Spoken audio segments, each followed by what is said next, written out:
CPS CPM ఎవరు చెప్పరా అదే సిపిఎస్ సిపిఎం ఎక్కడ చెప్పు వాళ్ళు ఏ ఎండగా కొట్టడం వాళ్ళు సిపిఎస్ సిపిఎం వాళ్ళు అది కాంగ్రెస్ స్పాన్సర్డ్ మీటింగ్. అది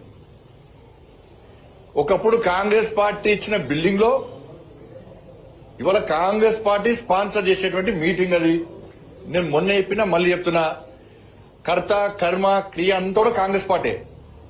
కాంగ్రెస్ పార్టీ సూచన మేరకే ఇవాళ తెలంగాణ రాష్ట్రంలో వక్ఫ్ సవరణ బిల్లుకు వ్యతిరేకంగా ఇవాళ కొన్ని ముస్లిం సంఘాలు ఎంఐఎం పార్టీ ఆధ్వర్యంలో వాళ్ళ ప్రోద్బలంతో వాళ్ళ మీటింగ్ పెడుతున్నారు. దీంతో ఏం అయ్యేది కాదు. నేను ఇవాళ మీటింగ్ పెడుతున్నటువంటి ఆ ముస్లిం సమాజానికి సంబంధించిన నాయకులు ప్రశ్నిస్తున్నా. ఇన్ని రోజులు తెలంగాణ రాష్ట్రంలో దాదాపు 77,000 ఎకరాల స్థలం ఉంది. ప్రతి సంవత్సరము 1,000 కోట్ల రూపాయల ఆదాయం వస్తుంది దాని ద్వారా మీరు ఈ తెలంగాణ రాష్ట్రంలో ఏ పేద ముస్లింకైనా న్యాయం చేసిండ్రా? ఎవరినైనా పేద ముస్లింను ఆదుకునే ప్రయత్నం మీరు చేసిండ్రా? దానికి సమాధానం చెప్పాల్సిన బాధ్యత ఆ వేదికకున్నది. ఇవాళ నరేంద్ర మోడీ ప్రభుత్వం ఆ ముస్లిం పేదలకు సహాయం చేయాలి, వాళ్లకు న్యాయం జరగాలని చెప్పి ఒక మంచి ఆలోచనతో ఈ సవరణ తీసుకొచ్చింది. దీన్ని వ్యతిరేకిస్తే ముస్లిం సమాజంలో పేదలను వ్యతిరేకించినట్లే. అంటే పేదలు ఎక్కడ ఉండండి, పెద్దోళ్ళంతా ఓవైసీ లెక్క ఉండాలి, ఓవైసీ కుటుంబం లెక్క ఉండాలని చెప్పంటున్నారు.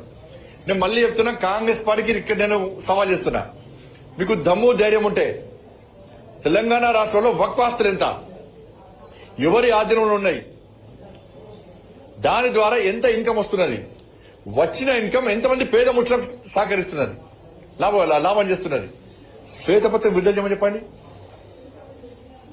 కాబట్టి దీని మీద చర్చ జరగకుండా ఇది బీజేపీ సవరణ తీసుకొచ్చింది, ఇదిగో మతం రంగులు. త్రిపుల్ తలాక్ అప్పుడు గిట్నే చేశారు.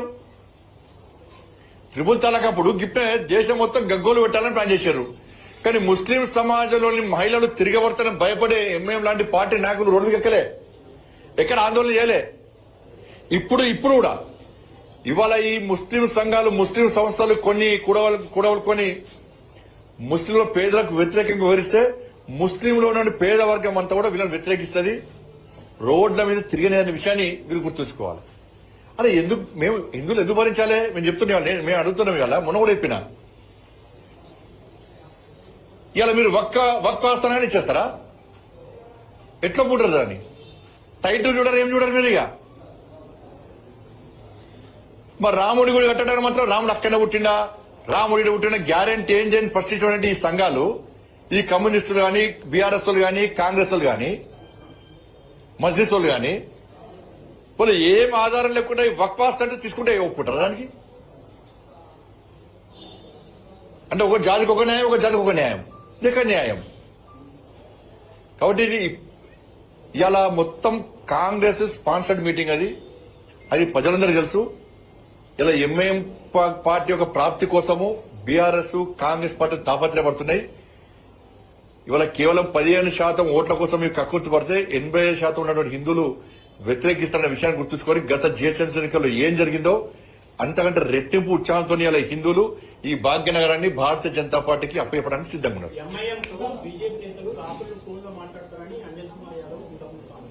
ఎవరు పడతారు మాట్లాడారు కాకుండా అలా ఎవరు పడతారు కామెడీ చేయమని దానికి ఛాన్స్ చేయాల్సిన అవసరం లేదు.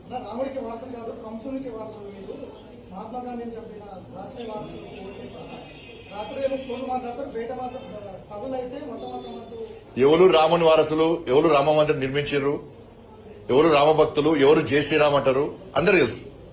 ఎవరు రామాలయాన్ని వ్యతిరేకించారు, ఎవరు జై శ్రీరామ్ అంటే కడుపు నింపుతుందా అన్నోళ్ళు, ఎవరైతే హిందువుల నమ్ముతా అని హిందూ దేవతలను వ్యతిరేకించిన వాళ్ళకి సపోర్ట్ ఇస్తున్నారో వాళ్ళు నిజమైన రామభక్తులా, మే రామభక్తులమో తెలుసు. అందుకే దేశంలో మూడోసారి అధికారం వచ్చిన రామభక్తులం కాబట్టి.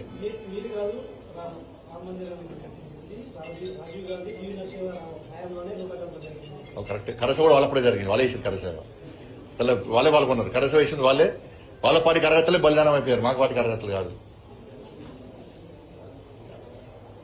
వాళ్ళ ఏమైనా ములాయం సింగ్ కాల్పులు జరిపి చంపింది అందరినీ, పాపం వాళ్ళే బలిదానం చేసింది పాపం.